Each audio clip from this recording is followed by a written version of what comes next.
So my name is Sean Chandler, and I've been a full-time YouTuber for almost 5 years now. We're a couple months away from 5 years since I went full-time.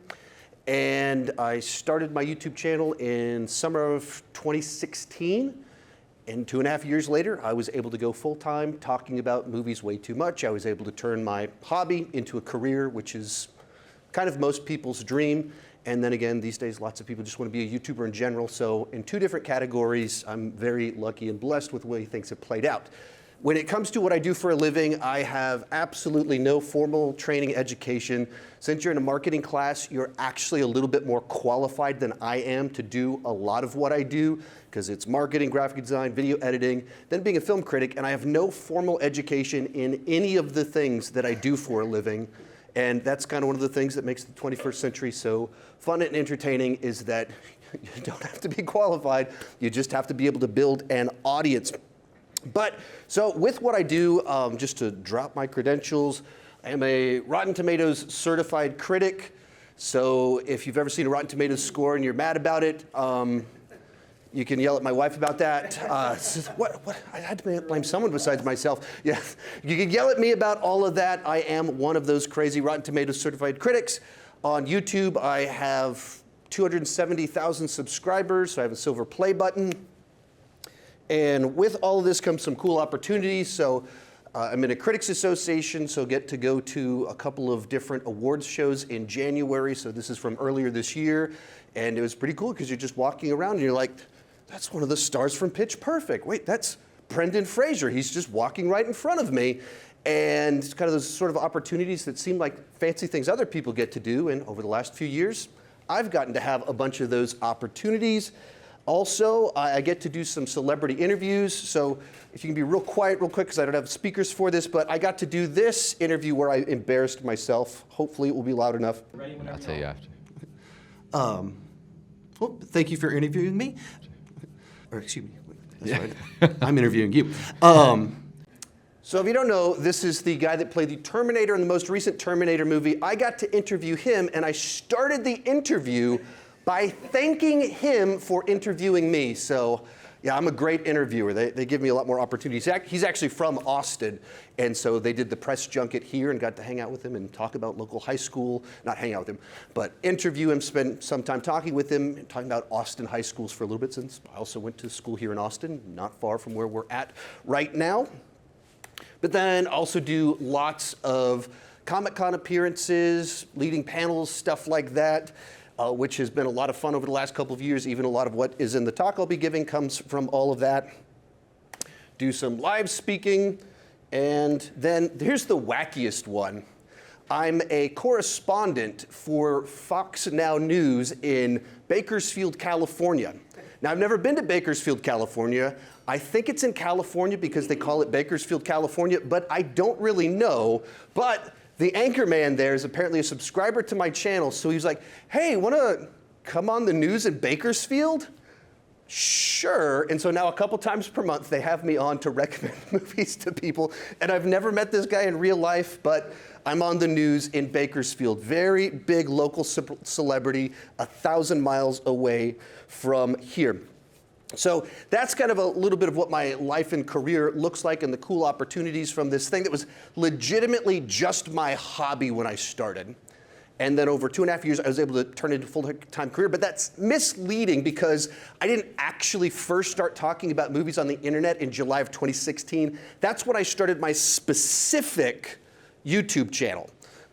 However, all the way back in 1998, I put up my very first movie webpage. It was a Jackie Chan fan webpage. This is some of the best Photoshop of the 1998, or at least the best high schooler could do in Microsoft Paint in 1998, which just classic, terrible web design from the late 90s. And so this is 20 years before I had success. I was already starting to do this stuff. There's actually a picture of Jackie Chan's body where you could click on his different body parts to find out in which movies he injured himself, which when you think about it now, it sounds just really creepy. But that's what I thought was brilliant, brilliant stuff way back when I was in high school. And throughout the years, I had different blogs, Zanga, WordPress, LiveJournal, trying to get movie stuff going. It never took off. I had 3 years of false starts on YouTube where I wasn't consistent, didn't figure out my space, my lane. Then, in one fateful day in July of 2016, went on a date night to go see the new Lady Ghostbusters movie. It's new, it's 7 years ago. Went to go see the new one at the time, the Lady Ghostbusters movie, and the internet conversation at the time was very similar to the internet conversation about everything today. If you liked Lady Ghostbusters, it meant that you were a moron, and if you didn't like it, it meant you were sexist, because we love nuance and varied opinions. So I watched it, I was like, it's fine. And so I just went, what if I post a review? And this is literally the picture we took. We had Snapchat filter and everything to immortalize this life-changing date night that changed the trajectory of my life, that led to this moment where I'm speaking to you. And the only picture we have from that night has the filter on it. Anyway, but I'm one of the few people on earth that can say that Ghostbusters 2016 actually changed the trajectory of my life, so I'm grateful for that not so great movie that led to cool things. But yeah, went home and just using the webcam on my computer in a random room upstairs, shot a terrible review. In fact, behind me is one of my dogs laying on the couch behind me. And this room that I'm in right here is actually the same room that I still do videos in. It's just been dramatically transformed and painted and all sorts of cool lighting, so it looks much more interesting than it does here. And so then, yeah, now my YouTube channel where I do all of this full time. But when I say it took me 2.5 years from when I started to go full time, it really was a 20-year journey of a lot of failure, a lot of learning little skills, making all the mistakes. And so when I started over in 2016, I had a better idea of what I was trying to do and what hadn't worked and what might work in the future. And so with this YouTube channel, it took me 9 months to get my first 1,000 subscribers, which at the time I was like, 1,000 people's clicked. That's incredible, because all my previous ones had never gone anywhere. So 1,000 was huge for me, but it also wasn't something that, 1,000 subscribers meant I meant $10 that month, which doesn't exactly pay a lot of bills. Excuse me, I started a Patreon the month before. And so my mom signed up as my one patron, my one member, and committed $10, and it was actually $11 that I made, so I made $21 that month if you include my adult allowance.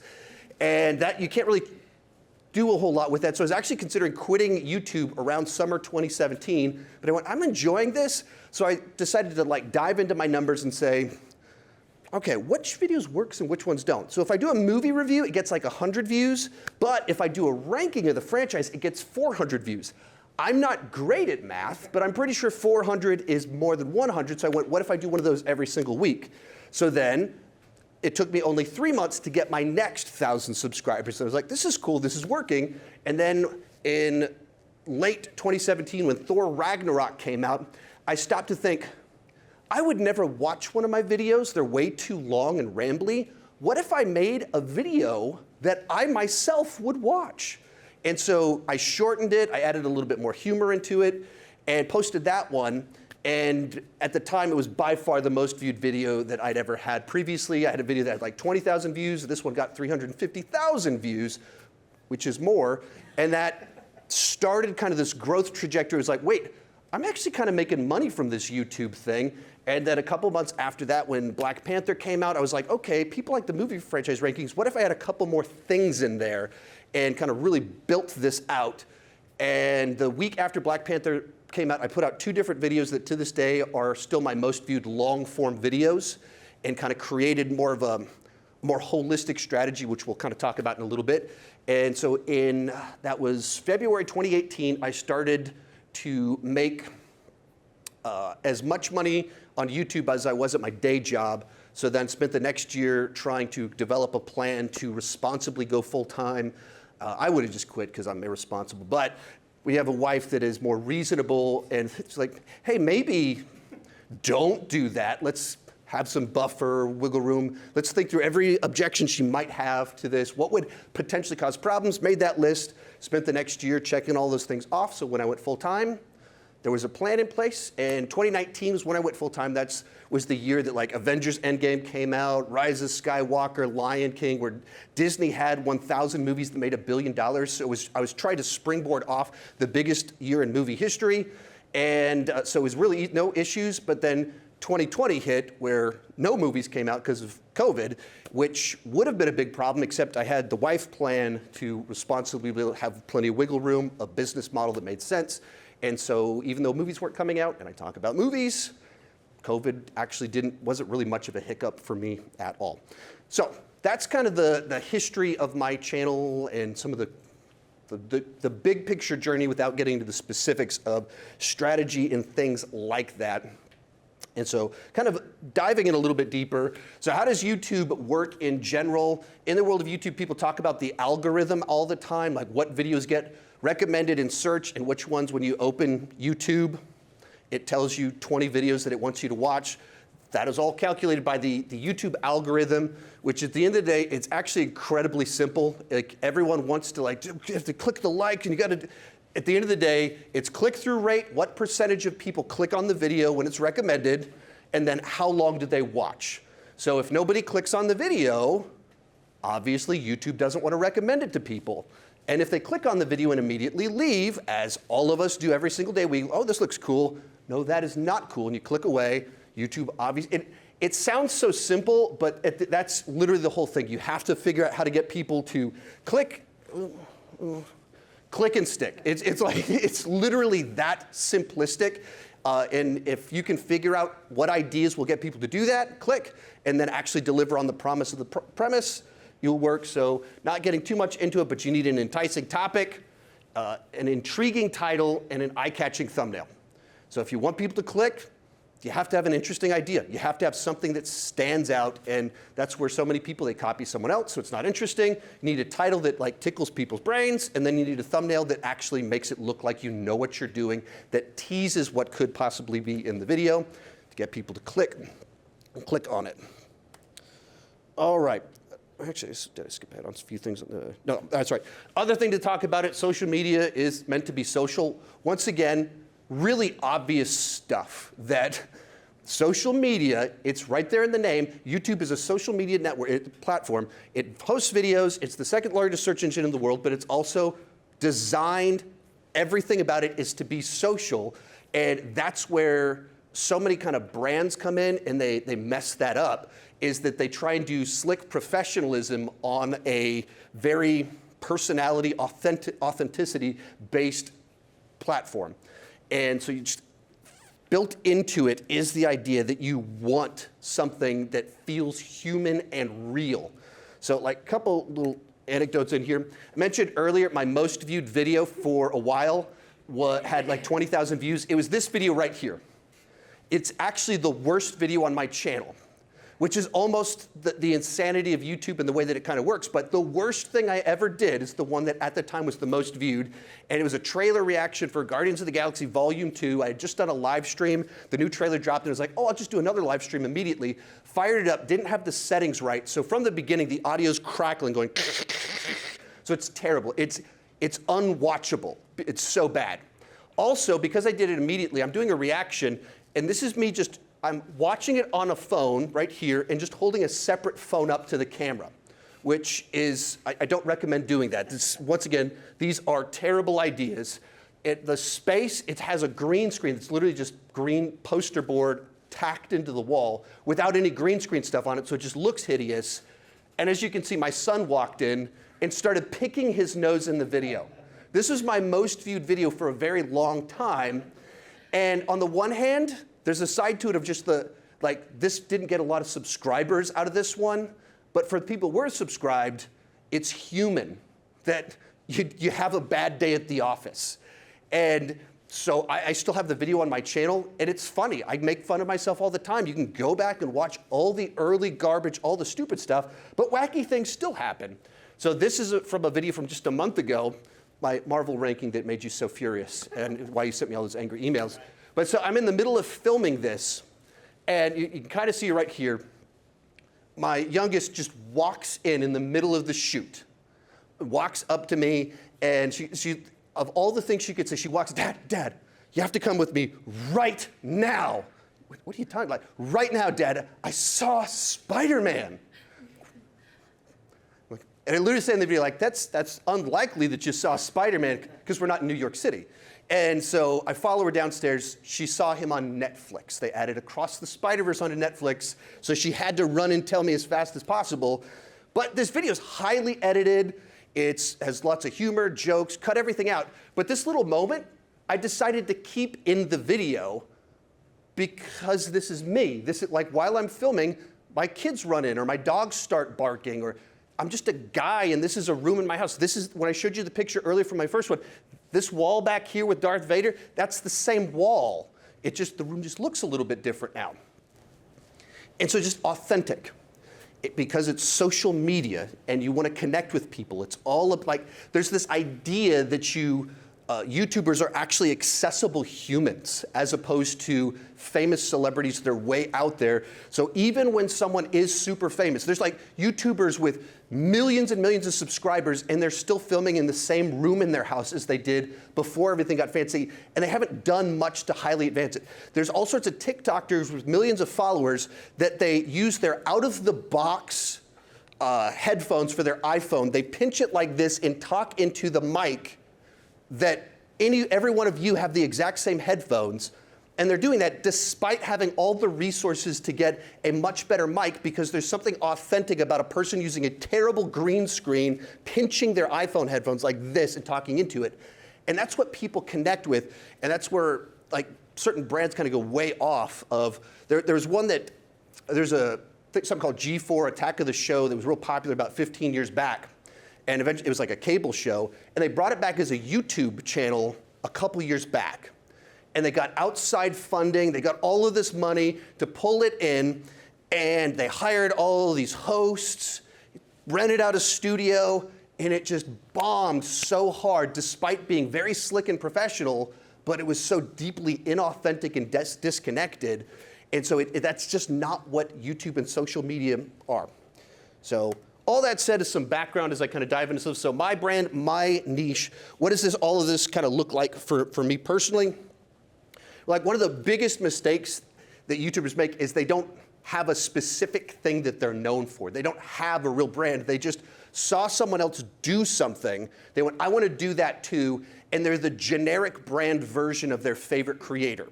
So in the movie space, there is no shortage of movie reviews. Not one of you in this room in your entire lifetime has been like, how could I ever find a review for a movie? Where would I even go? Because there have always been so many out there. Even by the time I started in 2016, it was an oversaturated market. And so all these people that are friends of mine started on YouTube at the same time as me and have never taken off because all they do is they're still just a copy of what someone figured out in 2010.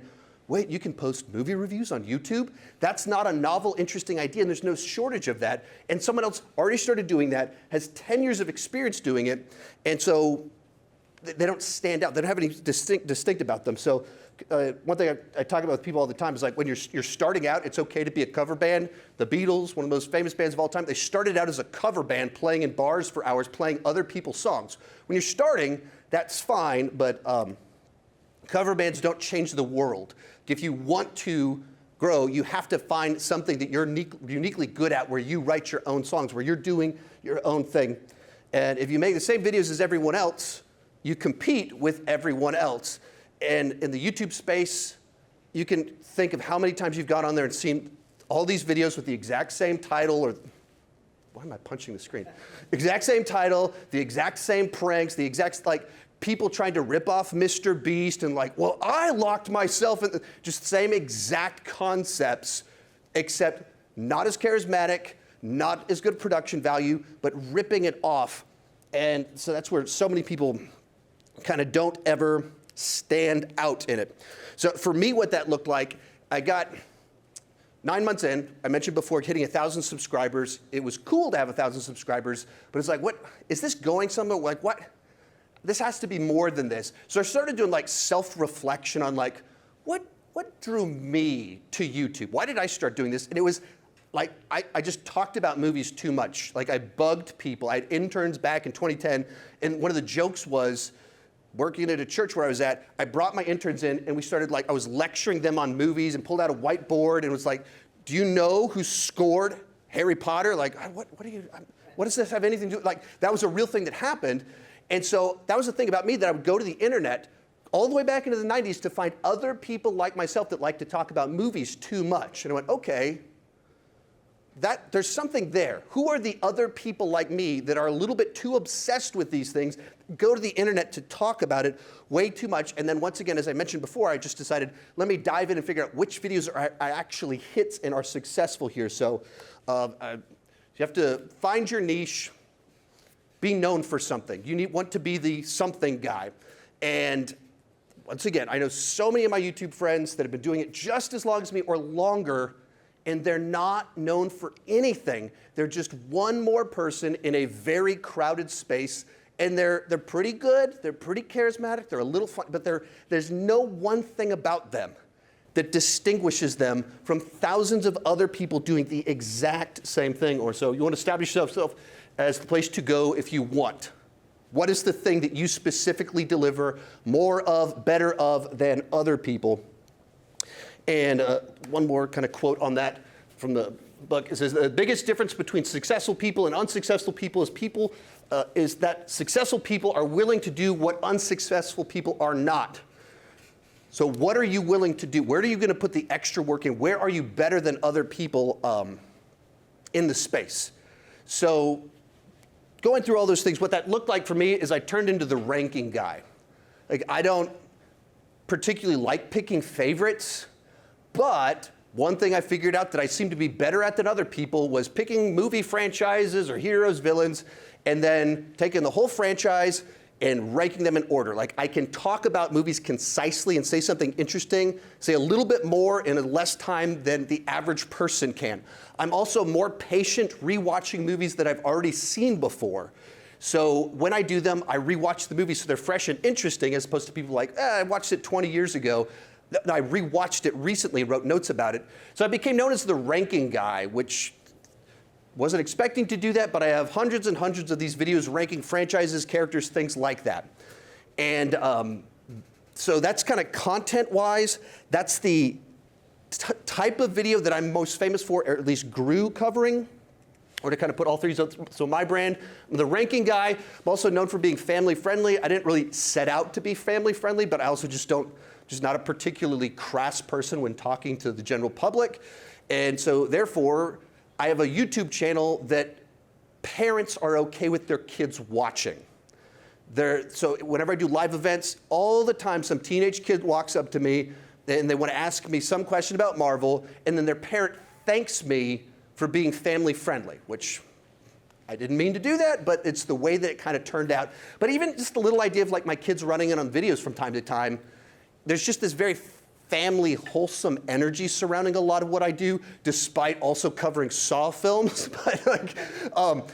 But there's a flavor to it where most movie channels just aren't family friendly. They're not ones where the whole family can, oh, we just watched the latest Diary of a Wimpy Kid movie. Let's sit down. What did Sean think about it? Like, there's just not a lot of channels that are like that in the space. They're mostly people that are more crass with their vocabulary. And then the third one on here is I kind of perceive of myself as kind of like a gateway channel into the world of movies, where I'm famous for covering Marvel movies and Star Wars, Disney, and all these big gigantic franchises, but I cover other things too. So whenever I meet people and say, hey, when did you discover my channel? They almost always say some ranking, usually Marvel. Then I recommend something else that's a little bit different and that puts them on this gateway path of discovering more things that are deeper than just the most obvious things that are out there. And so even to that point, I try to use language that is designed for normal people. I think if you've spent any time in the world of movie critics, some of them, they just feel like they're lost in their own world talking to each other.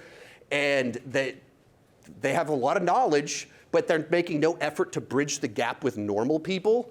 So I would like to think that I have the energy and the vibe of just a normal fanboy with a knowledge that is deeper, and thus, hopefully, I can put other people's feelings into words. They felt something, and I phrased it in a way they went, yeah, that's a good way of phrasing that. That's a good way of putting it.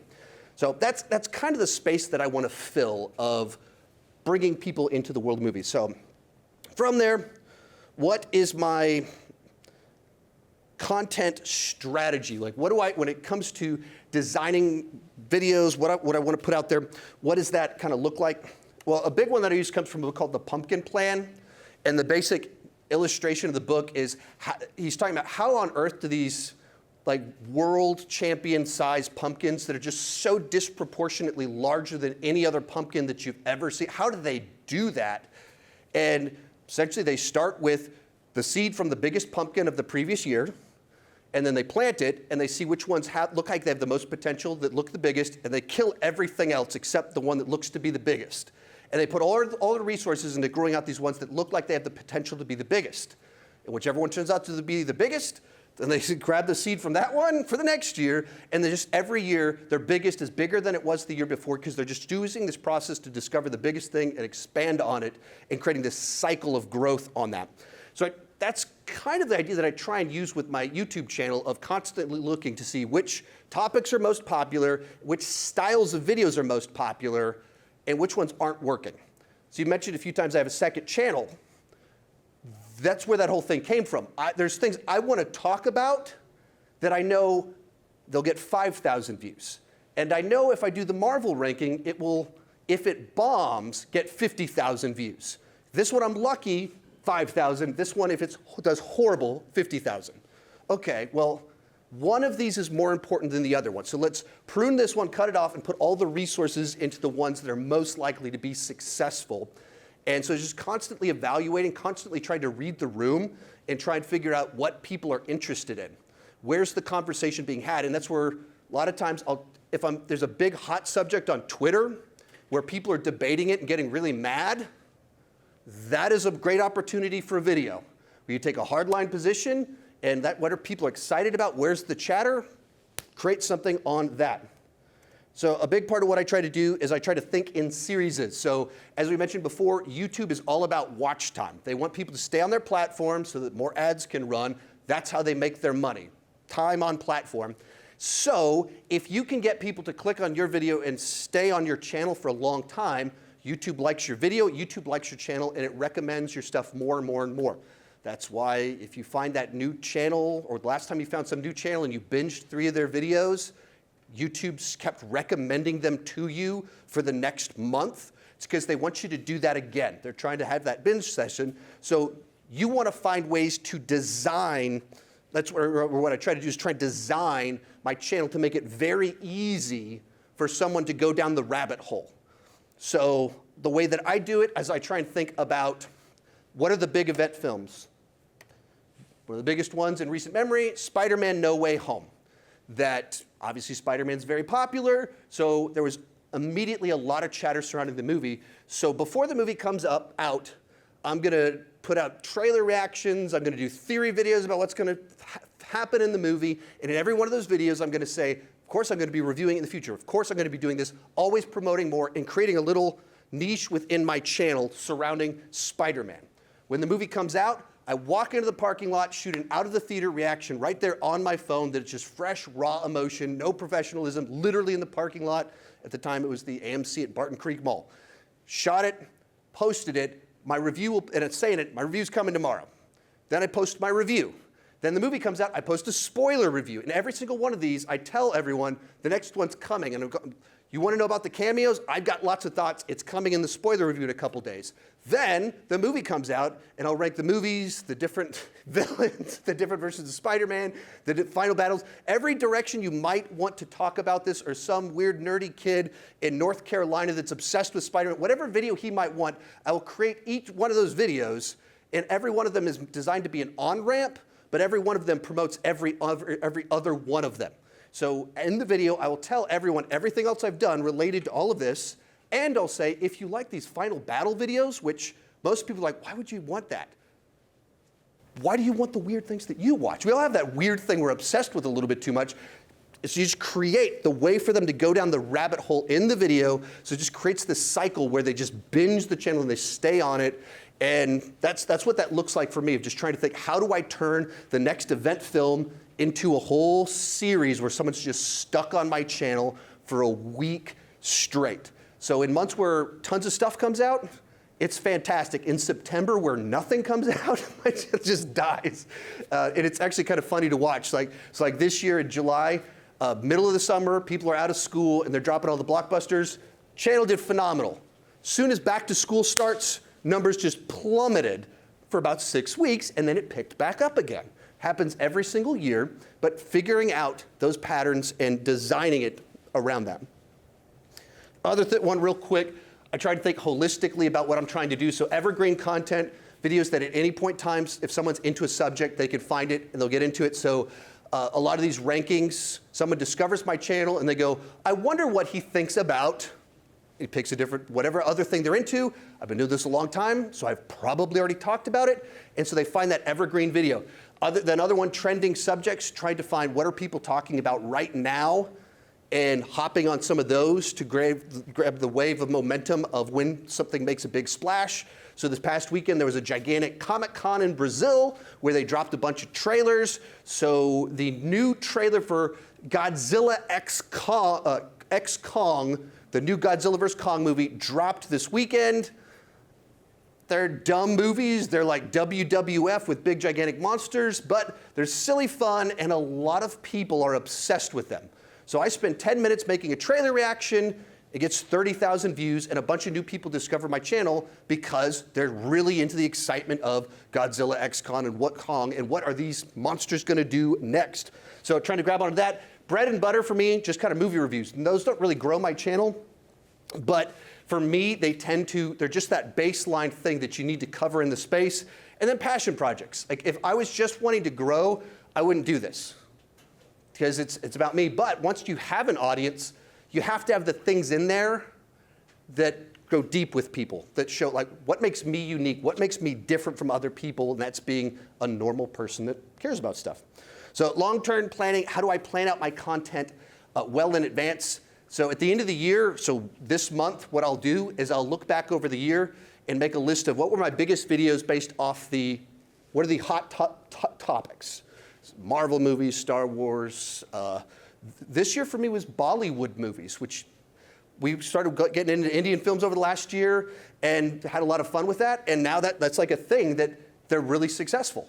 And so that's a new category that was not there a year ago. It's now on there. What are the topics? What are the styles of videos? And that kind of changes every year. It was one thing back in 2019. Now, things have changed on YouTube. I've already made a lot of those videos. So what are the new ones that are kind of adding into that? And so I take these gigantic lists. Then I look ahead at what's coming out next year. What's every major release? And I think, how do I make a series out of it? So before next year starts, I will write out hundreds of video ideas just so I have them ready to go. Also, because I'm the ranking guy, that means I have to watch a lot of movies. I have to plan that in advance. So I literally make lists of movies and they're like, all right, what do you want to watch tonight? And we sit there and look at a list to decide what I need to watch. It's very unnatural, but I'm willing to do that. And that's one of the reasons I've been successful in that specific space. Just brainstorm all these ideas and then kind of go with the flow with what feels like it's happening, but I always have a lot of ideas on the table for how to create binge sessions out of what's kind of going on. So last kind of some stuff on here, some just kind of tactics, ways that I kind of think about things. When it comes to YouTube, it is owned by Google. Google is just as creepy as you think. They track just as much as you think. It's actually very alarming how much information they just give to you, but they tell you everything. And so they literally put up a graphic in your interface that tells you your last 10 movies, right here, videos, excuse me, of how they compare to each other to just kind of give you that comparison of like, did people resonate with this one or not? But they want you to succeed. If you succeed, they succeed. So they tell you exactly what they care about. Views, click-through rate, average duration. What did I say earlier? What's the algorithm? Click-through rate. What percentage of people clicked? How long did they watch? They're telling you right there, and they're showing you how it compares to your previous videos. And so constantly paying attention to your data is so pivotal, and the data doesn't lie. It tells you when people leave. And that's where I started going through my videos. About 5 years back, I did a deep dive, and I figured out the exact moment people leave my videos when I did specific things.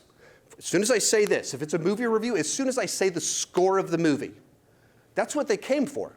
So as soon as I say, it's a B, they leave. So anything after that is pointless. I restructured all of my movie reviews, so as soon as I say that it's a B, worth seeing, but just wait to stream it, and then immediately I say, if you like this video, I actually already talked about, and tell them where to go next. They're gonna leave.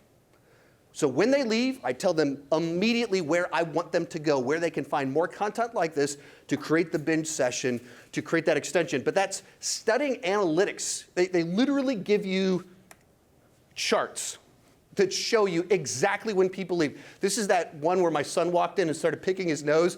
This one you can see like right here, it starts right here and immediately everybody left because the video was terrible. So by the end of it, how many people made it to the end? 2%, which, thank you, 2%. Is my mom rewatching it. That's what happened right there. Everyone else was like, this guy's an idiot and left. But they show you exactly. I didn't get the graphic for it, but I told you also about the one where my daughter walked in a month ago. You'll see this chart, and everybody has the dip off at the beginning, because you know how you watch YouTube. So dip off at the beginning, and this one had a really good solid, it stayed right in here for the whole time. And then right in the middle, there's this big spike where people kept rewatching this one section right in the middle. It's like, what on earth is that? It's when my daughter walked in. Because people watched the video, and they went, wait, what just happened? And you rewind it, and you can hear my daughter talking in the background before it happens. You hear her shouting from downstairs. So this little moment, it's the most interesting thing in the video because it's weird, it's disruptive, and you can see that. So why do I sometimes leave weird stuff in there? Because it's the most viewed part of the video, and I learned that by looking at all of these numbers and things like that. Other thoughts on here, shorts are the shortest path to growth in 2023. Short form content with TikTok has just exploded over the last few years, and YouTube got so committed to it and wanting to take out TikTok, they dramatically changed their monetization strategies to pay creators much more for shorts this specific year.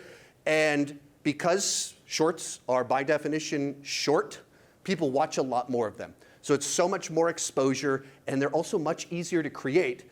And so one of the things that I started doing was almost everything I do is a long form video, I also create as a short form video. They're two different audiences. The person that wants me to talk about the Marvels for 20 minutes is not the same as the person like, just did he love it or hate it? Those are two different people, and there's the scroll generation, and there's people that are the obsessive generation.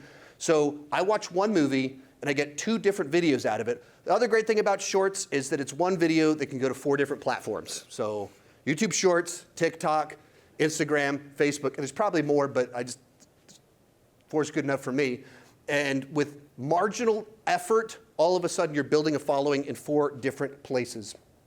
And then also shorts, it's kind of like the Wild Wild West. They're pushing it so hard. But so my Shrek ranking of the Shrek movies last year when the new Puss in Boots film came out, of all the videos I've done, it's my most successful short that kind of took off. Of all my videos, the most successful video, and I don't care about Shrek at all. I was in my 20s when Shrek came out, so I didn't exactly grow up on Shrek. But that's why all the things I'm obsessed with and made videos about, hundreds of videos about them, they didn't cross 1 million, but Shrek did. But it's a short for the right audience. So that wouldn't have been on my list of videos to think about as an important strategy until this happened. And I immediately went, oh, wait a minute, I watched all the movies, I wrote all the notes, why don't I just make the second video for all of these things? And it's been wildly successful this year, just making content for different audiences, understanding shorts are a new thing. Final thing to talk about, you mentioned I have Patreon. So I have a membership site and always try to think what's the extra value I can deliver that is scalable. So in the case for me, it's accessibility. So when you have hundreds of thousands of subscribers, people think that you're inaccessible. So create a membership site where I'm accessible. So the two big things I do on a regular basis, I do live streams. There's normally 20 people in them. If I do a live stream on my main channel, there's hundreds, maybe a couple thousand people on the live stream. There's 20 on each one of those. So if you want, just like that, he'll answer my question, join on Patreon at any level, and you have access to me. And then what I started to do specifically this year that has kind of been a great little business model, I do these weekly live streams, 2 hours of live streams, and then I pick the best 20, 30 minutes of it, clip it out, and I post it on a second channel.